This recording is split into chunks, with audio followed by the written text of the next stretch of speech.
নমস্কার, আপনারা দেখছেন ইন্ডিয়া পটেটো নিউজ। আজ উত্তরবঙ্গ সফরের তৃতীয় দিনের দ্বিতীয় দফায় অর্থাৎ 4 এপ্রিল আমরা আলুর খবর নিতে চলে এসেছি উত্তরবঙ্গের আলিপুরদুয়ার জেলার ফালাকাটার কিষাণ মান্ডিতে। চলুন এখন এখানে আমরা ফালাকাটা আলু ব্যবসায়ী সমিতির বিশিষ্ট নেতৃবর্গ তথা আলু ব্যবসায়ী বন্ধুদের সঙ্গে কথা বলে জেনে নেব এই ফালাকাটাতে আজকে কোন কোন প্রজাতির আলুর কি দাম আছে, ফালাকাটায় শেষমেশ কত প্যাকেট আলু 2024 সালের জন্য লোড হলো এবং এই ফালাকাটা এলাকার আলুর বিস্তারিত তথ্যগুলো। দর্শক বন্ধু, এই ভিডিওটি প্রচুর পরিমাণে শেয়ার করে প্রত্যেকটি আলু চাষী ও ব্যবসায়ীদের কাছে পৌঁছে দিন। চ্যানেলে নতুন হলে চ্যানেলটি সাবস্ক্রাইব করবেন এবং ফেসবুক পেজটিকে ফলো করে নেবেন। দাদা নমস্কার। নমস্কার। আপনার নাম? আমার নাম হেরম্ব কুমার সাহা। আচ্ছা, আপনি আপনাদের ফালাকাটা আলু ব্যবসায়ী সমিতির কোন পদে আছেন? আমি ফালাকাটা আলু ব্যবসায়ী সমিতির সভাপতি পদে আছি। আজকে আপনাদের এই ফালাকাটা মোকামে আলুর কি দাম আছে দাদা, যদি একটু বলেন। আজকে আমাদের দুই প্রজাতির আলু। এটা কি ভ্যারাইটির আলু মেন? যেটা দেখছি ওটা হল্যান্ড। বাবা, এটা বিশাল বড় বড় সাইজ। হ্যাঁ, এটা ভুটানের বীজের আলু। ভুটানের বীজের আলু, মানে পাঞ্জাব বীজের আলু নয়? না, এটা ভুটান বীজ। ভুটান বীজের আলু এটা চাষ হয়েছে। এটা আজকে কি দাম আছে? এটা কি আপনাদের লোকালেই চাষ হয়? এটা লোকালেই চাষ হয়, ভুটান থেকে বীজ এনে লোকালে চাষ করে। আচ্ছা, এটা আজকে কি রকম দাম আছে যদি একটু বলেন। এটা এই বলুন, দামটা বলুন। এই সাইজ আলুটা আজকে 2000 টাকা দাম আছে কুইন্টাল। 2000 টাকা কুইন্টাল, মানে অ্যাকচুয়ালি 1000 টাকা বস্তা পার প্যাকেট। 1000 টাকা 50 কিলো। আচ্ছা, আর এমনি জ্যোতি আলু কোনটা? জ্যোতি আলু কই দেখি, এটা জ্যোতি আলু। হ্যাঁ, জ্যোতি আলু। ফালাকাটার জ্যোতি আলু। এটা জ্যোতি আলুটা আজকে কি রকম দাম আছে? আজকে 1350 টাকা কুইন্টাল। এটা কি মানে 675 টাকা গাড়ি লোডিং। গাড়ি লোডিং বলতে কি মানে মাঠ থেকে যাচ্ছে না স্টোর থেকে বেরোচ্ছে? না, মাঠ থেকে। স্টোরের এখনো মাত্র তালা পড়েছে, আনলোডিং দেরি আছে, শুরু হয়নি এখন। শুরু হয়নি। আর যেটা এই যে ভুটান আলু, দেখি আলুটা দেখি একটু, এটা বেশ ব্যাপক সাইজ বলতে গেলে। এইটা কি মানে যেটা দামটা বললেন, এটাও কি ওই ডেলিভারি? এটা ডেলিভারি না, এটা আমাদের এখান থেকে বিক্রি হচ্ছে, ভুটান পার্টিটা নিয়ে যাচ্ছে। মানে মাঠ থেকে উঠছে তো আলুটা নাকি? হ্যাঁ, মাঠ থেকে উঠছে। সেটা দামটা কত যেন বললেন? দামটা 2000 টাকা কুইন্টাল, 1000 টাকা প্যাকেট কুইন্টাল। আচ্ছা, এই ভুটান আলু বা আপনাদের জ্যোতি আলু ছাড়া আর অন্যান্য কোনো ভ্যারাইটির আলু আপনার মোকামে পাওয়া যায় নাকি? হ্যাঁ, পাওয়া যায় আমাদের এখানে। পোগ্রাস সে তো শেষ হয়ে গেছে, এখন পোগ্রাস নেই। তাছাড়া হিমালয়ানি আছে একটা, যেটা সেগুলো হিমালয়ানি কি উঠছে এখন? মোটামুটি খোদাই কমপ্লিট। আচ্ছা, এখন মোটামুটি আলু তাহলে আপনাদের প্রপারলি কমপ্লিট, মানে কটা স্টোর রয়েছে আপনার মোকামে? আমার মোকামে রয়েছে 5খানা স্টোর। নামগুলো যদি একটু বলে দেন। বন্ধু multipurpose cold storage, Gourhari cold storage, Dooars infra project private limited, Falakata cooperative cold storage এবং রায়চাঙ্গা কোল্ড স্টোরেজ। এই 5টা স্টোরে মোটামুটি আলু রাখার ক্যাপাসিটি কত প্যাকেটে? মোটামুটি 16,50,000। ভালো, বেশ বড়সড় মোকামি বলা চলে। হ্যাঁ, অবশ্যই মোকামি। কত লোড হয়েছে এবছর? এবছরে 16 লক্ষ লোড হয়েছে। 16 লক্ষ প্যাকেট? হ্যাঁ। এটা কি ফাইনাল? হ্যাঁ, মোটামুটি ফাইনাল এটাই। ফাইনাল। আর এখন মানে আলু কোন স্টোরই ঢুকছে না, ক্লোজ? না, এখন স্টোর ক্লোজ হয়ে গেছে আমাদের ফালাকাটা। গত বছরের চাইতে কি তাহলে কম লোড হলো না বেশি লোড হলো? আমাদের ফালাকাটা একটু বেশি হলো। স্টোরের নামগুলো তোমরা যদি একটু বলে দেন আমার দর্শকদের। হ্যাঁ, স্টোরের নাম তো Bandhu multipurpose cold storage, Gourhari cold storage, Dooars infra private limited, আর হচ্ছে আপনার ফালাকাটা কোঅপারেটিভ কোল্ড স্টোরেজ এবং রায়চাঙ্গা কোল্ড স্টোরেজ। আচ্ছা, সবথেকে উল্লেখযোগ্য মানে ক্যাপাসিটির দিক থেকে বড় কোল্ড স্টোরটি ডুয়ার্স ইনফ্রা প্রজেক্ট। এটা মোটামুটি ক্যাপাসিটি কত? এবছর আপনার 6,30,00,000। 6,30,000। 6 লাখ। এখন মোটামুটি কোথায় রয়েছে যদি আপনি একটু বলে দেন, এটা কোন জায়গা? এটা ফালাকাটা কৃষক বাজার, যেটা রাজ্যের মধ্যে হ্যাঁ শ্রেষ্ঠ বাজার, কৃষক বাজারের মধ্যে।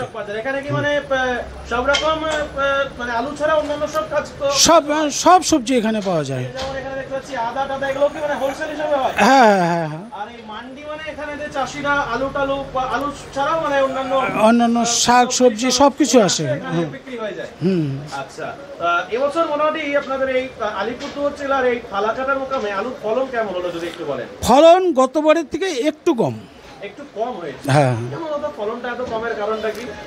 এত কম হয়নি, কিন্তু সামান্য কম হয়েছে, এবং সেটা আলু যখনই বসানো হয়েছিল তারপরের থেকে কোনো রকম বৃষ্টি পায়নি, যার জন্য মাটির যে শক্তি সেটা কমে গিয়েছিল, যার জন্য আমাদের এখানে এই 10 থেকে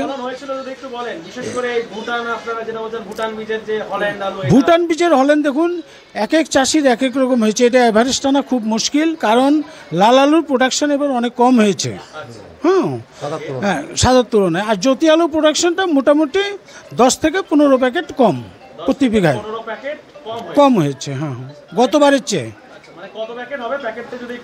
সে 80-82, তাতে অ্যাভারেজ টানতে গেলে আপনাকে 75 আসতে হবে, সে 80 টানা যাবে না। তো কি মনে হচ্ছে আগামী আনলোডিং সিজনে আলুর বাজার কি হতে পারে, কি বলবেন? দেখুন, সবচেয়ে বড় জিনিস যেটা অল ইন্ডিয়া বেসিস আলুটা বেশি দামে লোড হয়েছে, তাই প্রত্যেকটা যারা সংরক্ষণকারী এবং চাষি তারা আলুকে দেখবে, বাজারটাকে ধরে রাখবার চেষ্টা করবে, তারপরে আলু বেশি দামে কত পরিমাণ আলু খায় তার উপরে ভবিষ্যৎ নির্ভর করবে। আচ্ছা, আপনাদের এখান থেকে আলু মোটামুটি কোথায় কোথায় যাচ্ছে যদি একটু বলেন? আমাদের হ্যাঁ কাঁচায় স্টোর আনলোডিং টাইমে মেন হচ্ছে আমাদের এতদিন ছিল নর্থ ইস্ট, কিন্তু আজ কয়েক বছর থেকে আমরা কিন্তু গিলা আলুটাকে কলকাতার বিভিন্ন মোকামে আমরা কিন্তু পাঠাচ্ছি, কিন্তু এবছর যাবে কিনা সেটা ভবিষ্যৎ বলবে। মানে যখন আলুটা উঠছিল তখন যায়নি ফুডে? হ্যাঁ, তখন গিয়েছে, ফুডে থেকে বেশি স্টোরে গিয়েছে, ফুডেও গিয়েছে, মানে স্টোরেও গেছে। হ্যাঁ, বর্ধমান ডিস্ট্রিক্টে বেশি গিয়েছে, তারপরে হালকা পাতলা হুগলি ডিস্ট্রিক্ট। ওখানে তো এইসব এই বড় আলু তো চলে না নাকি? না, এটা না, এটা আমাদের মেইনলি ভুটানেই যায় চিপসের জন্য। আচ্ছা, এবারে আপনাদের মধ্যে আরো যারা অন্যান্য ব্যবসায়ী রয়েছে, যদি ভালো বক্তা বা চাষি যদি একটু মাইকটা যদি তুলে দেন সেরকম যদি কেউ থাকেন। আচ্ছা, বলুন এগিয়ে আসুন দাদা, একটু সামনে আসুন। নমস্কার দাদা। নমস্কার দাদা, নামটা যদি একটু বলেন? আমার নাম মনোরঞ্জন সরকার। মনোরঞ্জন দা, মানে সকলকে মনোরঞ্জন করেন। ঠিক তাই। এই বছরে চাষ করা হয়েছিল? হ্যাঁ, চাষ কি, আমি তো ব্যবসার সঙ্গে জড়িত। চাষ করেন নাকি? না, চাষ তো এখন নেই বললেই চলে, আগে ছিল। ব্যবসা নেই বললেই চলে? না, ব্যবসার সঙ্গে জড়িত এখন। ব্যবসা আলু চাষ নেই বললেই চলে? হ্যাঁ, এত মানে সকাল থেকে এত চাপ, এমন জায়গায় ঘুরছি মানে মাথা কাজ করছে না। সকালবেলায় দেখুন আরো মিস্টেক হয়ে গেছে। কেমন? আমি অ্যাকচুয়ালি আপনাদের এটা আলিপুরদুয়ার জেলা, কিন্তু আমি ভিডিওতে বাই মিস্টেক বলে ফেলেছি। না, ঠিক আছে, কোনো ব্যাপার না। কি বুঝছেন এবছর তাহলে আলুতে কি লাভের একটা জায়গা রয়েছে উত্তরবঙ্গ বাসীদের জন্য, বা আপনার পালা কাটার আলু সংরক্ষণকারীদের জন্য কি বলবেন? দেখেন, আমি যেটা বুঝতে পারতেছি, মানে গত 3 বছর থেকে তো আমরা চাষি শেষে শুরু করে পাইকার সবাই লসের মুখেই রান করতেছি, ঠিক আছে? আশায় থাকি যে স্টোরে রাখবো, লাভ হবে, কিন্তু সে জায়গায় খালি লসই হচ্ছে। এবছর তো আশা করছি যে একটু লাভ যেন হয়, তাহলে আমাদের ব্যবসাটা টিকে থাকবে। আর যদি এই বছর লস হয় তাহলে তো আর ব্যবসা কৃষক থেকে শুরু করে পাইকার থেকে শুরু করে কেউ আর মানে দাঁড়ানোর রাস্তা থাকবে না। খুব হাই দামে লোড হচ্ছে, স্টোরটা যেন একটু ভালো দামে সবাই পয়সাটা পায়, সেই আশা করছি আর কি। সেই রাস্তাটা কি আছে? রাস্তাটা এখন মালটা যদি বাংলায় লোড কত হবে বলে আপনারা অনুমান করছেন? আলু ব্যবসা করা হয় তো জানি না। লোডটা তো এখন তো মোটামুটি সব স্টোরেই লোড হচ্ছে এখনও, তাতে আবার মোটামুটি আপনার ধরেন মানে 80% লোড তো হবেই। প্যাকেট ধরলে প্যাকেট উত্তর টু দক্ষিণবঙ্গ মিলে উত্তর টু দক্ষিণবঙ্গ থেকে 13 কোটির মধ্যে থাকবে। 12 থেকে, হ্যাঁ 12 প্লাস। হ্যাঁ, সেটা আমাদের সঠিকটা জানা নেই। ঠিক আছে স্যারকে আরেকবার আমি দেওয়ার জন্য তাহলে অনুরোধ করবো। হ্যাঁ, বলছি আমরা এটা রিকোয়েস্ট করছি আপনাদের যাদের সাথে মিট করছি উত্তরবঙ্গ আলু ব্যবসা সমিতির যারা নেতৃত্ব রয়েছে, দেখুন হুগলি জেলা বা অন্যান্য দক্ষিণবঙ্গের সব জেলাগুলোতেই না একদম এলাকা ভিত্তিক বা জেলা ভিত্তিক আলুর লোডিং আনলোডিংটা প্রত্যেক মাসে দেওয়া হয়, কিন্তু বিগত কয়েক বছর ধরে কাছাকাছি বিগত কয়েক বছর ধরে দেখা যাচ্ছে যে উত্তরবঙ্গের একটা অ্যাপ্রক্স মানে লোডিং বা আনলোডিং রিপোর্টটা দিয়ে দেওয়া হয়। তো এই বছর থেকে কি একদম ইউনিট ভিত্তিক, তারপর জেলা ভিত্তিক, তারপর উত্তরবঙ্গ ভিত্তিক রিপোর্টটা দেওয়া হবে, নাকি সেই অন্যান্য বছরের মতনই একটা অ্যাপ্রক্স বলে দেওয়া হবে? দেখুন, এটা সম্পূর্ণটাই আমাদের উত্তরবঙ্গ যে আলু ব্যবসায়ী সমিতি আছে, মূল সংগঠন, সেই মূল সংগঠন যে সিদ্ধান্ত নেবে সেটাই কিন্তু আপনারা কোনটা করলে মনে হয় বেশি ভালো? একজন প্রকৃত আলু ব্যবসায়ী হয়ে কি কোনটা করলে মনে হয় বেশি ভালো?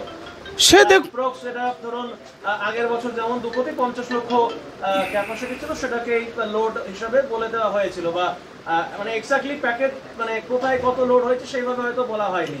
সেটা দিলে কি মনে হয় ভালো হবে? সেটা দিলে ভালো হয়, কিন্তু সেটা স্টোর বাই স্টোর আমাদের তাহলে ভিজিট করতে হবে উত্তরবঙ্গ আলু ব্যবসায়ী সমিতির পক্ষ থেকে।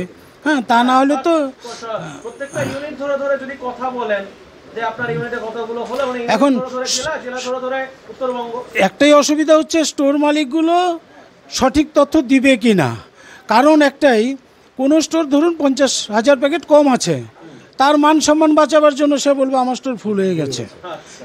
এই ধরনের ব্যাপারগুলো থাকে বিজনেস যেটা পলিসি। সেই জায়গায় কতটুকু সঠিক তথ্য পাওয়া যাবে এটা নিয়ে আমার সন্দেহ আছে ব্যক্তিগতভাবে। তো এই মুহূর্তে তাহলে চাষি এবং ব্যবসায়ীদের উদ্দেশ্যে কি বার্তা দেবেন? দেখুন, আলু তো এটা গোল জিনিস, হ্যাঁ, গড়িয়ে কোথায় যাবে বলা যায় না নিশ্চিতভাবে।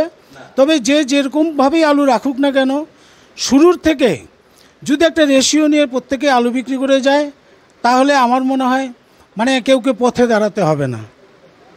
বিগত দিনে আমি দেখেছি 2022-এ অনেকেই আলুর জগৎ থেকে কিন্তু নিশ্চিহ্ন হয়ে গেছে, হ্যাঁ, অতিরিক্ত মানে জুয়া খেলবার জন্য। যার জন্য আমি এই জায়গাটাকে প্রত্যেকটা উত্তরবঙ্গ নয়, দক্ষিণবঙ্গ নয়, সারা ভারতবর্ষের আলু ব্যবসায়ীকে আমি একটা অনুরোধ করবো এটা। একদমই। তো আপনারা প্রত্যেকে আপনাদের যারা আলু ব্যবসা করেন বা বাইরে বাইরে ধরুন আলু পাঠান, তো যদি নাম বা ফোন নাম্বারগুলো বলতে চান একটু বলে দিন না, তাহলে যদি কারোর আলু প্রয়োজন হয় না হয় কিনবে আপনাদের থেকে। সে আমার নাম হচ্ছে হেরম্ব কুমার সাহা, ফালাকাটা। Phone number 9749090001। আচ্ছা, আর বাকিরা যদি বলতে চান বলতে পারেন। তবে আলু দেবেন কিন্তু নিজেদের রিস্কে, আগে টাকা দেবেন, মানে আগে টাকা নেবে তারপর আলু দেবেন। আমার নাম মনোরঞ্জন সরকার, ফালাকাটা আলু ব্যবসায়ীর সঙ্গে জড়িত। আমার মোবাইল নাম্বার 9832060446। দাদা বলবেন নাকি? বলে দিন। আমার নাম বিশ্বজিৎ শীল, ফালাকাটার আলু ব্যবসায়ী। আমার ফোন নাম্বার 9775807710। তো অসংখ্য ধন্যবাদ আপনাদের সকলকে আমাদের ইন্ডিয়া পটেটো নিউজের পক্ষ থেকে আপনাদের আলিপুরদুয়ার জেলার ফালাকাটা গ্রামের আলু টোটাল রিপোর্টটা আমাদেরকে জানানোর জন্য। আমরা ফালাকাটা আলু ব্যবসায়ী সমিতির পক্ষ থেকে ইন্ডিয়া পটেটোকে ধন্যবাদ জ্ঞাপন করছি আজকে আমাদেরটা সারা বাংলায় তুলে ধরবার জন্য আলুর খবরটা। ঠিক আছে, আমার হিন্দি। এই অনুষ্ঠানে সম্প্রচারিত সমস্ত বক্তব্য বক্তাদের নিজস্ব ব্যক্তিগত মতামত। এই অনুষ্ঠান বাজারের নির্ধারক নয়। অনুগ্রহ করে ব্যবসায়িক পদক্ষেপের পূর্বে নিজের বিচার বুদ্ধি কাজে লাগিয়ে সিদ্ধান্ত নিন। আলু রাখা বাজারগত ঝুঁকি সাপেক্ষ। আলু রাখার পূর্বে ইন্ডিয়া পটেটো অ্যাপ থেকে বিগত বছরের লোডিং আনলোডিং রিপোর্ট ও তার পরিপ্রেক্ষিতে আলুর দামের ওঠানামা দেখে নিন। আলুর সব খবর এখন একটা অ্যাপেই। আলুর প্রাত্যহিক বাজার দর, আলুর সর্বভারতীয় বাজার দর, আলুর সকালের বাজার দর, লোডিং আনলোডিং রিপোর্ট, বিগত 10 বছরের আলুর তথ্য, সারা ভারতবর্ষের 20,000 আলু চাষী ও ব্যবসায়ীদের তথ্য এখন আপনার হাতের মুঠোয়। প্লে স্টোর থেকে আজই ডাউনলোড করুন India potato market rate app. 2012 সাল থেকে প্রতি মুহূর্তে আপনার সঙ্গে।